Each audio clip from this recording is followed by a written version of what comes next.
Welcome to the Zorawar classes. आप सभी का रीजनिंग क्लास में एक बार फिर से स्वागत है।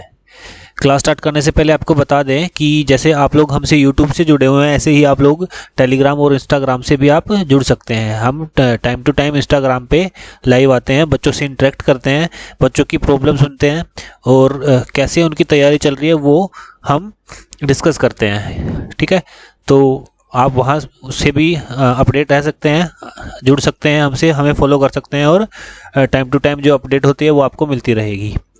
तो क्लास स्टार्ट करते हैं आज की क्वेश्चन नंबर 1 से। और आज फिर से अच्छे क्वेश्चंस करेंगे। 20 क्वेश्चन नंबर 1 है स्टेटमेंट एंड कंक्लूजन चैप्टर से। तो यहाँ पे जो स्टेटमेंट है वो क्या दे रखी है, all wheels are tyres, and second statement है ऑल टायर्स आर ट्यूब। तो सबसे पहले क्या करेंगे, इनकी नंबरिंग कर लेंगे हम। जो ऑल है उसके लिए हम क्या यूज करते हैं, 100 और 50, और यहाँ पे भी 100 और 50। देखो, अगर आपको ये चैप्टर आता है तो आपको ये 100-50 लिखने की कभी भी ज़रूरत नहीं पड़ेगी। ये ऐसा चैप्टर है जिसमें आपको विदाउट पेन आप इस चैप्टर के जो क्वेश्चंस है उनको सोल्व कर सकते हैं अगर आपको आता है, बट मैं आपकी सहूलियत के लिए इनको लिख देता हूँ। तो यहाँ पे सबसे पहले नंबरिंग कर दी, उसके बाद हम देखेंगे कि इन दोनों में रिलेशनशिप बन रहा है कि नहीं बन रहा है। उसके लिए क्या कंडीशन होती है, कॉमन चेक करते हैं। कॉमन टायर है और जिसमें से किसी एक की वैल्यू 100 होनी चाहिए, यहाँ पे वैल्यू 100 है तो इनमें रिलेशनशिप बन रहा है। अब ये क्या है, दोनों स्टेटमेंट क्या है, पॉजिटिव है, और कंक्लूजन क्या होना चाहिए, पॉजिटिव ही होना चाहिए, जो कि दोनों कंक्लूजन हमें पॉजिटिव दिए हुए हैं। ठीक है, ये तो दिक्कत नहीं है। अब रिलेशनशिप बन रहा है, दोनों में बन रहा है, ठीक है। और यहाँ पे इनकी वैल्यू पुट करते हैं कंक्लूजन वालों की, तो यहाँ पे 50 हो जाएगी और ये भी 50 हो जाएगी। सेम अगले वाले में भी 50 और 50। जब रिलेशनशिप बन जाता है और दोनों कंक्लूजन में वैल्यू 50-50 आती है और पॉजिटिव स्टेटमेंट होती है, तो दोनों के दोनों कंक्लूजन हमारे फॉलो करते हैं, ठीक होते हैं। तो इस क्वेश्चन के हिसाब से जो हमारा ऑप्शन होगा वो पहला ऑप्शन सही होगा, बोथ तो कंक्लूजन्स फॉलो, क्योंकि 50 और 50 जो लीस्ट वैल्यू होती है और जो हमारे जो स्टेटमेंट है उन दोनों में भी ये वैल्यूज मिल जाती हैं, तो इसलिए ये क्वेश्चन हमारा ठीक हो जाता है। Next question, question number 2, find the mirror image. हमें बतानी है मिरर इमेज। ये एक फोटो दे रखी है और 4 ऑप्शन है हमारे सामने, तो हमें मिरर इमेज बतानी है। और शीशा कहाँ रखा हुआ, यहाँ पे रखा हुआ है। तो ये जो लाइन होगी हमारी पहली इस डब्बे की, अगर ये इस टाइप का एक डब्बा बनेगा और जो बीच में क्या है, क्रॉस है, तो ये वाला जो सिस्टम होगा ना, ये जो राइट वाला है वो कहाँ हो जाएगा, लेफ्ट में आ जाएगा। तो इसमें क्या होगा, यहाँ पे एक लाइन जाएगी, ठीक है, और इसके साथ में ऐसी लाइन बनेगी 2, ये वाली। और बस यही ढूंढ लेते हैं हम, इसमें नहीं है, इसमें है, इसमें भी नहीं है, इसमें भी नहीं है, तो इसका सेकंड ऑप्शन जो है वो हमारा उत्तर हो जाएगा। कोई एक छोटी सी चीज हमें पकड़नी है जो ऑप्शंस में दे रखी है, 4 ऑप्शंस में से, और वही हमारा उत्तर हो जाता है। नेक्स्ट क्वेश्चन, क्वेश्चन नंबर 3 पे आते हैं। पोलाइट सभ्य होता है, डिसकर्टियस असभ्य, ओडेसियस साहसी होता है। तो हमें बताना है, जैसे ये पोलाइट और इससे संबंधित है तो ओडेसियस में क्या होगा। तो ये देखो, ये दोनों क्या हैं, आपस में अपोजिट दिए हुए, तो इसका भी अपोजिट होगा। जो साहसी होता है उसका अपोजिट विशेष, निडर, उपेक्षित नहीं होता, भयभीत होता है। तो इसका आंसर क्या हो जाएगा, ऑप्शन 3 भयभीत, फियरफुल। ठीक है, नेक्स्ट क्वेश्चन, क्वेश्चन नंबर 4। मुक्ता अपने घर से स्कूल के लिए गई। पहले वह उत्तर की ओर 250 मीटर तक गई, फिर वह बाईं ओर 300 मीटर चली, यहाँ से वह दाईं ओर मुड़ गई और अपने स्कूल पहुंचने के लिए 150 मीटर तक गई। मुक्ता के घर और उसके स्कूल के बीच लघुत्तम दूरी क्या है, ये हमें बतानी है। देखो, ये थोड़ा सा ट्रिकी क्वेश्चन है, और ये इस टाइप के क्वेश्चन काफ़ी कुछ आ जाते हैं, पेपर में देखने को मिल जाते हैं। तो इस क्वेश्चन को सोल्व करने की कोशिश करते हैं। मुक्ता है वो अपने घर से चलती है स्कूल के लिए, और मान लिया ये उसका घर है और यहाँ से वो चलती है स्कूल के लिए, तो वो जाती है उत्तर में, नॉर्थ साइड में, नॉर्थ में जाती है कितना, 250 मीटर चलती है। ये नॉर्थ में पहुंच गई, कितना, 250 मीटर पहुंच गई। अब यहाँ से वो लेफ्ट टर्न करती है, लेफ्ट का मतलब एंटी क्लॉकवाइज, एंटी क्लॉकवाइज कहाँ चलेगी, यहाँ चलेगी, और यहाँ से वो कितना जाती है, 300 मीटर की डिस्टेंस कवर करती है, ये वाली डिस्टेंस। इसके बाद वो राइट टर्न करती है, दाएं मुड़ती है, और कितना चलती है, 150 मीटर तक चलती है। ये यहाँ से लेकर के यहाँ तक ये क्या हो जाएगा, ये इसका 150 मीटर हो जाएगा। और 150 मीटर पहुंच के वो कहाँ अपने स्कूल पहुंच गई। अब उसने पूछा है कि जो उसकी शॉर्टेस्ट डिस्टेंस होगी उसके घर से, ये इसका घर है, ये क्या है, स्कूल है। शॉर्टेस्ट डिस्टेंस क्या होगी, जो सबसे छोटी जो दूरी होगी वो क्या होगी, ये होगी। ठीक है, अब हमें ये दूरी निकालनी है। तो यहाँ पे हमें क्या करना है, जो ये 150 जो है डिस्टेंस, ये वाली डिस्टेंस और ये वाली डिस्टेंस भी तो सेम होगी ना। अगर जो ये 150 है यहाँ से यहाँ तक, तो ये भी 150 होगी।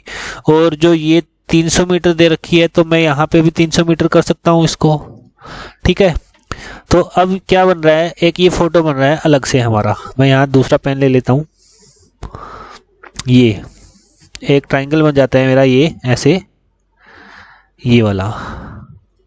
ठीक है, ये 90 डिग्री बनेगा। अगर ये डिस्टेंस में पूरी टोटल कवर करता हूँ तो ये क्या बन जाएगी मेरी, ये बन जाएगी मेरी 400 मीटर। ठीक है, ये डिस्टेंस क्या हो जाएगी, 400 मीटर। अब मैं यहाँ पाइथागोरस लगा सकता हूँ। आप लोगों को पता होगा पाइथागोरस क्या होता है, वो होता है हाइपोटेन्यूज का square is equal to perpendicular का स्क्वायर प्लस बेस का स्क्वायर होता है। हमें बताना है ये वाली डिस्टेंस, और ये वाली डिस्टेंस इस ट्रायंगल के अंदर क्या है, हाइपोटेन्यूज है। ठीक है, तो यहाँ पे हाइपोटेन्यूज का स्क्वायर क्या किसके बराबर होगा, बेस का स्क्वायर और परपेंडिकुलर के स्क्वायर के बराबर। यानी कि ये 300 का स्क्वायर, 300 का क्या है स्क्वायर, प्लस ये क्या है 400 हो जाएगा। ठीक है, ये 400 का स्क्वायर हो जाएगा। तो ये क्या होगा, ये हमें बताना है। तो ये क्या हो जाएगा, 300 का स्क्वायर क्या हो जाएगा ये, और 400 का ये हो जाएगा। तो ये क्या हो जाएगा 25, 1 2 3 4, और यहाँ पे क्या एच स्क्वायर है। अब मुझे एच निकालना है, तो इसका क्या हो जाएगा, अंडर रूट हो जाएगा, और अंडर रूट करेंगे तो ये 500 हो जाएगा। वैसे एक ट्रिपलेट होता है 3, 4 और 5, आपको ये याद करनी पड़ेगी। अगर कर लेते तो अच्छी बात है। तो ये वही 3, 4 और 5 का ट्रिपलेट है। यहाँ पे 3 है, यहाँ पे 4 है, तो ये 5 हो जाएगा। तो यहाँ पे क्या है 300 था, यहाँ 400 था, तो ये हो जाएगा 500। तो ये जो डिस्टेंस होगी 500 होगी, जो कि ऑप्शन 3 में इसका उत्तर दिया हुआ है। ठीक है, ये ट्रिपलेट काफी पेपर में आती है, 3, 4, 5 वाली। ठीक है, नेक्स्ट क्वेश्चन, क्वेश्चन नंबर 5 पे आते हैं। The sum of two consecutive numbers is 45, what is the product of both the numbers. दो क्रमागत संख्याओं का योग 45 है, दोनों संख्याओं का गुणनफल क्या है ये बताना है। तो दो संख्याओं हैं और वो क्या है, कॉन्जिक्यूटिव है, यानी कि लगातार है। तो 45 के लिए क्या करना पड़ेगा, 45 के लिए दो लगातार संख्याएं क्या होती है। अगर 44 देखते हैं तो 44 क्या होता है, 22 और 22 होता है, बट हमें 45 चाहिए। तो ये क्या हो जाएंगी संख्याएं, 22 और 23 हो जाएंगी। ये आइडिया आपको लगाना पड़ेगा। 22 और 23 टोटल क्या होता है इनका, 45 होता है। इनका हमें क्या बताना है, गुणनफल बताना है, प्रोडक्ट बताना है। तो 22 को 23 से गुना करते हैं तो 2 या 6 आता है लास्ट में। ठीक है, यूनिट डिजिट क्या आ रहा है 6, और यूनिट डिजिट 6 कौन से ऑप्शन में, ऑप्शन 3 में ही आ रहा है। तो इन दोनों का जो गुना होता है वो 506 होता है। अगर 22 और 23 आपको स्ट्राइक नहीं करा तो आप ये भी कर सकते हैं, एक संख्या x है और दूसरी संख्या क्रमागत है, कॉन्जिक्यूटिव है, तो x + 1 होगी उससे अगली। इनका जोड़ क्या दे रखा, 45 दिया हुआ, तो x + 1 दोनों को जोड़ देंगे हम इनको, तो इसका जोड़ क्या है 45। तो यहाँ पे ये क्या हो जाएगा, 2x जमा 1 बराबर 45। तो ये 2x इज इक्वल टू क्या हो जाएगा, 1 जाके माइनस हो जाएगा 44, और यहाँ x इज इक्वल टू क्या हो जाएगा 22। अगर x इज इक्वल टू 22 है तो x + 1 क्या हो जाएगा 23, जो कि दोनों संख्याएं बन जाएंगी। वो हमने पहले ही यहाँ पे निकाल दिया था। ठीक है, तो आपको इतना स्पीड तो रखना ही पड़ेगा कि आप अगर इस टाइप के जो क्वेश्चंस आते हैं उसमें आप थोड़ा सा जल्दी से इसको बिना x की हेल्प से सोल्व कर सकते हैं। ठीक है, नेक्स्ट क्वेश्चन, क्वेश्चन नंबर 6। अपने मित्रों को एक महिला का परिचय कर देते हुए नल्ली ने कहा, एक लेडी है नल्ली, वो क्या है अपने मित्रों को इंट्रोड्यूस करवा रही है एक महिला से। ठीक है, और वो अपने मित्रों को बोल रही है कि यह महिला कौन सी, जो ये महिला है जिससे इंट्रोड्यूस करवा रही है, वो कह रही है कि यह है मेरी सास। किसकी सास, जो नल्ली है उसकी सास। तो यहाँ पे क्या करते हैं, जो मेल होता है उसके लिए ट्राइंगल और जो फीमेल होते हैं उसके लिए हम सर्कल यूज करते हैं। यहाँ पे मैं इसको लिख देता हूँ, जो से ये नाम नल्ली लिखा हुआ है यहाँ पे। ये बोलता है कि नल्ली की सास कौन होगी, इसका हस्बैंड होगा। ठीक है, और हस्बैंड की कोई मदर होगी। ठीक है, तो ये मदर, ये इसकी सास हो जाएगी। अब ये बोल रहा है कि सास की बेटी, तो सास की बेटी कौन हो जाएगी, इसकी बहन हो जाएगी, यानी कि इसके पति की बहन हो जाएगी ये। ठीक है, और इसकी क्या लगेगी, ये ननद लगेगी। अब ये जो इसकी बेटी के बाद आगे चलते हैं कि एकमात्र भाई, इसका एकमात्र भाई कौन होगा? इसका पति, नल्ली का पति होगा। ठीक है, भाई के बेटे यानी कि इसका भाई का, इसकी जो सास की बेटी का एकमात्र भाई है, नल्ली का पति है, और पति के बेटे यानी कि इसका बेटा है, और बेटे की पत्नी। तो इसका बेटा है तो नल्ली का भी बेटा होगा, और बेटे की पत्नी क्या होगी? पुत्रवधू। ये इसका पुत्र है तो पुत्र की जो पत्नी होगी वो क्या होगी? पुत्रवधू। तो इस क्वेश्चन का ऑप्शन होगा सेकंड ऑप्शन, पुत्रवधू। ठीक है, तो उसने पूछा था नल्ली का उसके द्वारा परिचय कराई गई महिला से क्या संबंध है, तो वो क्या हो जाएगी? उसकी पुत्रवधू हो जाएगी। Next question, question number 7। Statement में लिखा है all screw are nut, some nut are bolts. ठीक है, ये दोनों पॉजिटिव स्टेटमेंट्स हैं। ठीक है, इनकी वैल्यू क्या हो जाएगी? यहाँ पे 100 और ये नट के लिए 50। सम में 50-50 होती है। आंसर क्या होना चाहिए? पॉजिटिव ही होना चाहिए, क्योंकि दोनों के दोनों स्टेटमेंट पॉजिटिव है। तो सेकंड तो ऐसे ही गलत हो जाएगा क्योंकि ये नेगेटिव दिया। आंसर हमेशा पॉजिटिव में होगा। अब इनकी वैल्यू पुट करते हैं। यहाँ पे 50 है और यहाँ पे भी 50 है। अब क्या करना है? जो कॉमन होता है वो देखना है कि वो रिलेशनशिप बन रहा है कि नहीं बन रहा है। तो जो कॉमन है उसकी किसी एक की वैल्यू 100 होनी चाहिए, बट यहाँ पे दोनों की वैल्यू क्या है? 50-50 है, तो इनमें रिलेशनशिप नहीं बनेगा, ऊपर से नीचे नहीं आ सकते। अब यहाँ पे बोल्ट और स्क्रू है, तो बोल्ट तो नीचे में है और जो स्क्रू है वो ऊपर है, तो रिलेशनशिप नहीं बन रहा, ऊपर से नीचे नहीं जा सकते। तो क्या हो जाएगा? ये भी हमारा गलत हो जाएगा।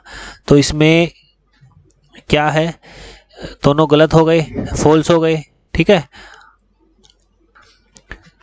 अब जो ऑप्शन दे रखे हैं 4, उनमें से नीदर नॉर का कोई ऑप्शन नहीं है। एक ऑप्शन है ऑप्शन 4, ईदर कंक्लूजन 1 और conclusion 2 follow.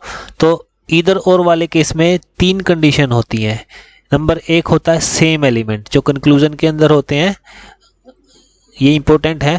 Same element, same element का मतलब देखो, जो कंक्लूजन में बोल्ट और स्क्रू है और यहाँ सेकंड वाले में भी दोनों में बोल्ट और स्क्रू है। ठीक है, तो दोनों कंक्लूजन के अंदर एलिमेंट सेम होते हैं, बोल्ट स्क्रू। ठीक है, एक कंडीशन फुलफिल, दोनों बोथ फॉल्स होते हैं, दोनों के दोनों फॉल्स होते हैं, फॉलो नहीं करते। तो ये हमने पहले ही बता दिया कि दोनों के दोनों क्या है? फॉल्स है। और तीसरी कंडीशन क्या होती है? एक जो कंक्लूजन होता है वो पॉजिटिव होता है और दूसरा कंक्लूजन नेगेटिव होता है। तो यहाँ पे पहला कंक्लूजन देखते हैं पॉजिटिव और दूसरा कंक्लूजन नेगेटिव है। तो ये 3 कंडीशन क्या होती है? इधर और वाले केस में होती है, जो कि तीनों की तीनों इस क्वेश्चन के अकॉर्डिंग फुलफिल कर रही हैं। ठीक है, दोनों फॉल्स हैं, एक पॉजिटिव स्टेटमेंट एक नेगेटिव स्टेटमेंट, और जो बोल्ट स्क्रू दोनों में सेम एलिमेंट दिए हुए हैं। तो इस क्वेश्चन का आंसर हो जाएगा ऑप्शन 4। बहुत ही अच्छा क्वेश्चन था। इधर और वाला केस के क्वेश्चन काफ़ी कम आते हैं, बट ये क्वेश्चन था इधर और से, तो इस क्वेश्चन का आंसर ऑप्शन 4 हो जाएगा। Next question, question number 8।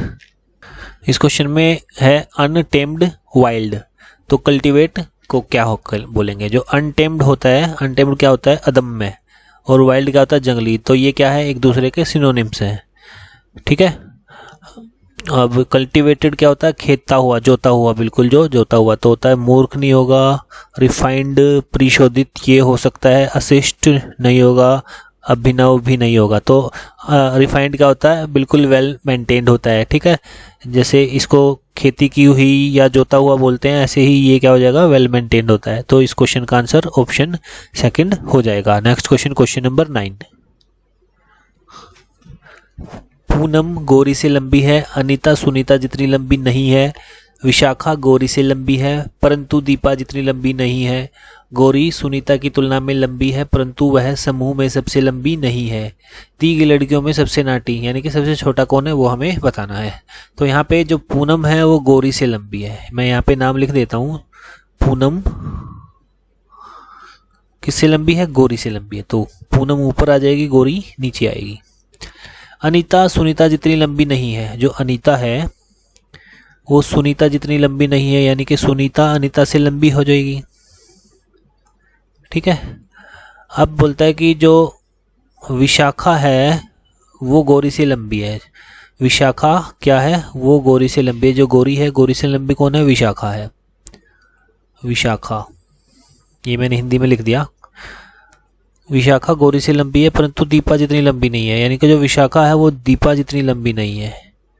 ठीक है, हमें सबसे छोटे पे फोकस करना है। अब आगे, गौरी सुनीता की तुलना में लंबी है, जो गोरी है वो सुनीता से लंबी है, यानी कि जो गोरी है वो सुनीता से लंबी है, तो ये सुनीता यहाँ आ जाएगी। और जो सुनीता किससे लंबी थी? अनीता से लंबी थी। अभी हमने किया था ना ये यहाँ पे, ठीक है। तो गोरी सुनीता की तुलना में लंबी है, परंतु वह समूह में सबसे लंबी नहीं है। जो गोरी है सबसे लंबी नहीं है, तो हमें बताना सबसे छोटा कौन है। तो सबसे छोटा क्या हो जाएगा? अनीता हो जाएगा। आसान क्वेश्चन था, ये ऑप्शन 3 इसका सही उत्तर हो जाएगा। Next question, question number 10। नीचे दिए गया वेन आरेख पालतू जानवरों के मालिकों की संख्या को दिखाता है।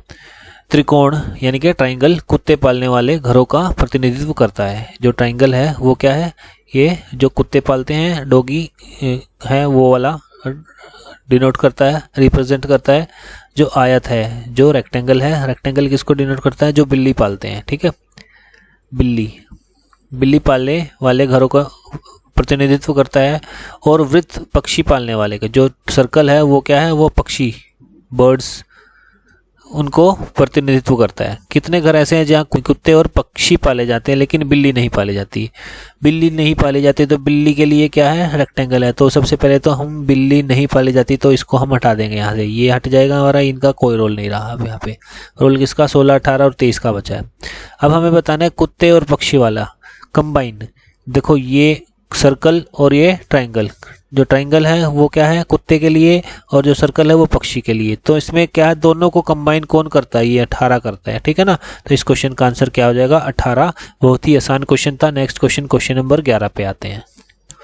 उस वेन आरेख का चयन करें जो नीचे दिए गए वर्गों का सही ढंग से प्रतिनिधित्व करता है। मनुष्य सदृश जानवरों का परिवार, इसको प्राइमेट्स बोलते हैं। ये क्या होते हैं? जो मनुष्य होते हैं उनके जैसे जो जानवर दिखते हैं, जैसे चिंपैंजी वगैरह टाइप के होते हैं वो। सरीसृप, ये क्या होते हैं? रेंगने वाले। और पक्षी उड़ने वाले। तो ये तो सभी अलग अलग दिख रहे हैं ना, तो इसका जो आंसर होगा वो सी हो जाएगा। जो मनुष्य जैसे आदमी, जो आदमियों जैसे जानवर होते हैं वो अलग होते हैं, जो रेंगने वाले अलग होते हैं, और पक्षी जो होते हैं वो अलग कैटेगरी में आ जाते हैं। तो C is the right answer of the question number 11। Next question, question number 12। Complete the series 1, 2, 6, 24, 120, 720। तो ये सीरीज है, आप ट्राई कर सकते हैं इसको। अभी मैं बता देता हूँ, जैसे 1, 2, 6, 24, 120, 720 है, तो इसमें क्या हो रहा है? इसमें मल्टीप्लिकेशन हो रही है इंक्रीजिंग ऑर्डर में। यहाँ पे मल्टीप्लाई 2 करते हैं एक में तो 2 आएगा, 2 में 3 करते हैं तो 6 आएगा, फिर 4 करते हैं 24 आएगा, 24 में 5 मल्टीप्लाई करते हैं तो 120, 120 में 6 मल्टीप्लाई करते हैं तो 720, और 720 में 7 गुना करेंगे तो हमारा आंसर आ जाएगा। तो ये 0, 7 दूनी 14, 7 सत्ते 49 और 1 50, यानी कि ऑप्शन सेकंड इसका राइट आंसर होगा। Next question, question number 13। Pranav bought some mangoes and milk. The cost of half a dozen mangoes is as much as 1 liter of milk. If the cost of 5 liter of the milk is 210 rupees, then what is the amount spent by Pranav on buying 7 dozen mangoes and 4 liter of milk? Pranav ने कुछ आम और दूध खरीदा। आधा दर्जन आमों का मूल्य 1 लीटर दूध जितना है। यदि 5 लीटर दूध की कीमत 210 रुपये है तो प्रणव द्वारा 7 दर्जन आम और 4 लीटर दूध खरीदने पर व्यय की गई राशि कितनी होगी? हमें बताना है यहाँ पे 7 दर्जन आम प्लस 4 लीटर दूध, मिल्क, ठीक है, ये हमें बताना है। तो हमारे पास क्या क्या है इसमें दिया हुआ है? आधा दर्जन आम यानी कि 6 आम जितने रुपए के आते हैं उतने रुपए का 1 लीटर दूध आता है, ठीक है ना। यहाँ पे 6 mango is equal to 1 litre milk के बराबर आता है, ठीक है। 6 आम की जितनी कीमत है उतनी ही कीमत 1 लीटर दूध की है। अब आगे बोलता है यदि 5 लीटर दूध की कीमत 5 लीटर दूध की कीमत 210 रुपये है, यानी कि जो 5 लीटर मिल्क है वो कितने का आता है? 210 का आता है। तो 1 लीटर कितने का आता होगा? 1 लीटर आता होगा तो 5 चौक 20, 5 दूनी 10, यानी कि 42 रुपए का 1 लीटर दूध आएगा, ठीक है। हमें बताना है 4 लीटर। यहाँ पे 4 लीटर भी निकाल, तो 4 लीटर भी निकाल देते, तो 4 लीटर कितना आ जाएगा, यहाँ पे 4 से गुना कर देंगे 42 को। अगर 42 को 4 से गुना करते हैं तो 4 दूनी 8 और 4 चौक 16, ये तो हमारा आ जाएगा 4 लीटर मिल्क 168 रुपये का। अब हमें निकालना है 7 दर्जन आम। तो यहाँ पे 6 आम यानी कि आधा दर्जन, आधा दर्जन कितने के आते हैं, 42 रुपये के। यानी कि 1 लीटर का जो मिल्क है उसकी वैल्यू 42 आई थी, यानी कि 6 आम 42 के आते हैं, तो 12 दर्जन, 12 आम कितने के आ जाएंगे, यानी कि 1 दर्जन आम, 1 दर्जन कितने के हो जाएंगे, 6 आम 42 के आते हैं, यानी कि 12 इसका डबल हो जाएगा, तो इसका 42 का भी डबल क्या हो जाएगा, 84, यानी कि 1 दर्जन आम 84 रुपये के आएंगे। हमें निकालना है 7 दर्जन, तो 7 दर्जन कितने के हो जाएंगे, 7 से गुना कर देंगे 84, तो यहाँ पे आ जाएगा 7 चौक 28, 2 7 8 56 और 2 58, यानी कि 588। इन दोनों को ऐड करते हैं और 8 8 16 हो जाएगा। ठीक है, यहाँ पे 8 और 6 14 और 1 15, 5 और 6 और 1 7, 756 इस क्वेश्चन का सही उत्तर होगा, जो कि ऑप्शन 3 में दिया हुआ है। Next question, question number 14, find the odd one out. ये ABCD 4 बॉक्स में दिए हुए हैं, इसमें से बताना है कि जो अलग है वो देखते हैं। अब जैसे कि जो ये ब्लैक है, इस ब्लैक को हम फेस मान लेते हैं, इसको फुट पैर मान लेते हैं। ठीक है, तो इसके जो राइट में है, राइट में क्या है, ये भी ब्लैक है, छोटा ब्लैक है, और जो लेफ्ट में क्या है, ये ब्लैक नहीं है। ठीक है, तो यहाँ पे राइट में ब्लैक होना चाहिए, तो यहाँ पे भी देखो राइट में ब्लैक है, लेफ्ट में नहीं है। यहाँ पे फेस ये है, फेस के राइट में ब्लैक है, लेफ्ट में नहीं है। यहाँ पे फेस है, फेस के राइट में ब्लैक होना चाहिए, यहाँ पे ब्लैक होना चाहिए, ब्लैक नहीं है, तो ये इसका उत्तर हो जाएगा 14 का ऑप्शन बी। ठीक है, next question, question number 15, find the total number of squares. वर्गों की कुल संख्या ज्ञात कीजिए। तो सबसे पहले छोटे काउंट कर लेते हैं। यहाँ पे 1 2 3 4 5 6 7, एक 8 और एक 9 और एक ये बीच वाला 10। ठीक है, अब इसके बाद आते हैं नेक्स्ट पे। नेक्स्ट में क्या है, ये हो जाएगा हमारा 11, इसके बाद ये 12, ये 13 और एक ये 14, तो होगा 14। नेक्स्ट क्वेश्चन, क्वेश्चन नंबर 16, यदि चिन्ह गुणा को भाग के साथ और घटा को जमा के साथ इंटरचेंज किया जाता है तो नीचे दिए गए व्यंजक का मूल्य क्या होगा। जो इक्वेशन हमें नीचे दी है इसको कैसे करेंगे, यानी कि जहाँ पे गुना है वहाँ पे हम भाग कर देंगे, जब भाग का गुना आ जाएगा, जमा की जगह घटा और जमा की घटा की जमा और जमा की जगह घटा। तो यहाँ पे इसको सोल्व करते हैं, तो ये भाग 5 गुना 6 जमा 5 और घटा 2, इसको घटा भाग है, भाग का निशान हटाते हैं तो गुना में कर देते हैं, बटे में आ जाता है, फिर गुना 6 जमा, इन दोनों को सोल्व करते हैं तो 3 आ जाएगा। अब यहाँ पे काटते हैं तो ये क्या हो जाएगा 13, और 13 को 6 से गुना करेंगे तो 13 6 78 होता है, 78 में 3 ऐड कर देंगे तो 81, जो कि ऑप्शन 4 आंसर हो जाएगा। नेक्स्ट क्वेश्चन पे आते हैं। नीचे दी गई आकृति में त्रिभुज साइकिल चालकों का प्रतिनिधित्व करता है, आयत तैरकों का प्रतिनिधित्व करता है और वृत्त नर्तकों का प्रतिनिधित्व करता है। उस शब्द का चयन करें जो उन तैरकों का प्रतिनिधित्व करता है जो नर्तक हैं परंतु साइकिल चालक नहीं है। तो यहाँ पे जो ट्राइंगल है, ट्राइंगल क्या है, ये साइकिल, ठीक है, रिप्रेजेंट करता है। जो रेक्टेंगल है, रेक्टेंगल क्या रिप्रेजेंट करता है, ये तैराक, ठीक है, स्विमर। उसके बाद क्या है, वृत्त, सर्कल, ये किसका करता है, ये करता है डांसर का, नर्तक। ठीक है, तो यहाँ पे ये पूछता है कि उन तैरकों का प्रतिनिधित्व करता है जो नृत्य पर साइकिल नहीं है। साइकिल वाले कौन है, ये वाले है, तो यानी कि यहाँ इसे सबसे पहले तो इसको हटाएंगे, जो नहीं करता उसको हटाएंगे, ये हट जाएगा हमारा। अब ये बोलता है तैराक का प्रतिनिधित्व, तैराक कौन है, तैराक है ये ट्राइंगल रेक्टेंगल वाले, ठीक है ना, ये बच जाएंगे हमारे है। और नर्तक भी है, तो नर्तक कौन है, ये बचेगा सिर्फ, ठीक है, टोटल नर्तक ये था ना, तो F बचेगा, तो इसके हिसाब से option 3 will be the right answer. Next question, question number 17 के बाद 18 पे आते हैं। Find the different one. Tomato, mango, cucumber, pumpkin, potato, orange और एप्पल है। यहाँ पे हमें बताना आंसर सही क्या है। तो जो टोमेटो होता है, मैंगो होता है, कुकुम्बर, पंपकिन, पोटैटो ऑरेंज और एप्पल होता है, यानी कि टमाटर, आम, ककड़ी, कद्दू, आलू, संतरा और सेब। तो यहाँ पे जो टमाटर होता है वो भी ऊपर होता है ज़मीन के, आम भी ज़मीन के ऊपर, ककड़ी ज़मीन के ऊपर, कद्दू ज़मीन के, आलू नीचे होता है ज़मीन के, संतरा ऊपर होता है, सेब ऊपर। तो आलू इसका सही उत्तर हो जाएगा option 4। Next question, question number 19। 5 friends are sitting in a straight line facing the same direction. Manjula is sitting at one end. Kritika is sitting to the immediate left of Aradhya.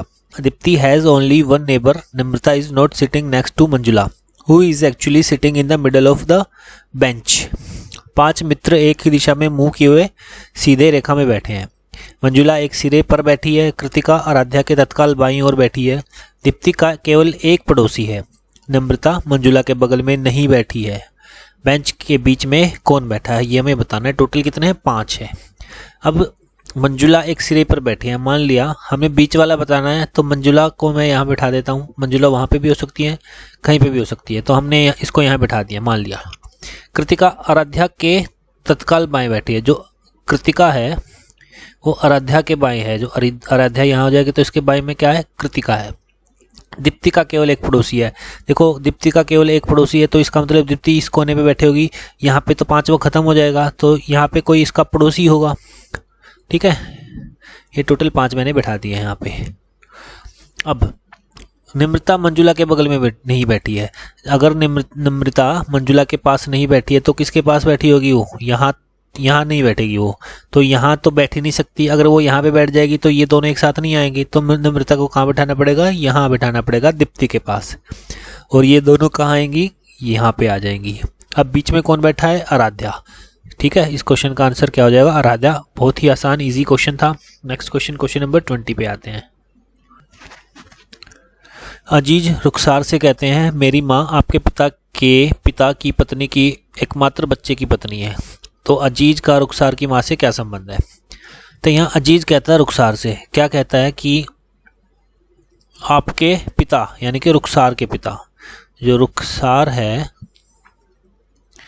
उसके पिता के पिता की पत्नी का एकमात्र बच्चा कौन हो जाएगा? ये हो जाएगा। बच्चे की पत्नी ये हो जाएगी, इसकी माँ हो जाएगी। ठीक है, रुखसार की माँ। ये इस लाइन का मतलब यही है, इस पूरी लाइन का मतलब क्या है? आपके पिता के पिता की पत्नी के एकमात्र बच्चे की पत्नी क्या हो जाएगी? इसका मतलब ये रुखसार की माँ है, रुखसार की माँ। ठीक है, अब ये बोलता है मेरी माँ, किसकी माँ? अजीज की माँ। जो रुखसार की माँ है वो अजीज की माँ है। ठीक है, तो ये भी इसकी मदर है, ये भी इसकी मदर है, ये दोनों आपस में भाई बहन हो जाएंगे। अब इसने पूछा है अजीज कौन है? रुखसार की माँ का। जो रुखसार की माँ है उसका क्या हो जाएगा? ये बेटा हो जाएगा, जो कि ऑप्शन 4 हमें दिया हुआ है। तो ठीक है बच्चों, नेक्स्ट क्लास में मिलते हैं। आई होप आप लोगों को ये क्लास अच्छी लगी होगी। तो तब तक के लिए जय हिंद, जय भारत। अपनी तैयारी करते रहे, अच्छे से पढ़ते रहें। Thank you.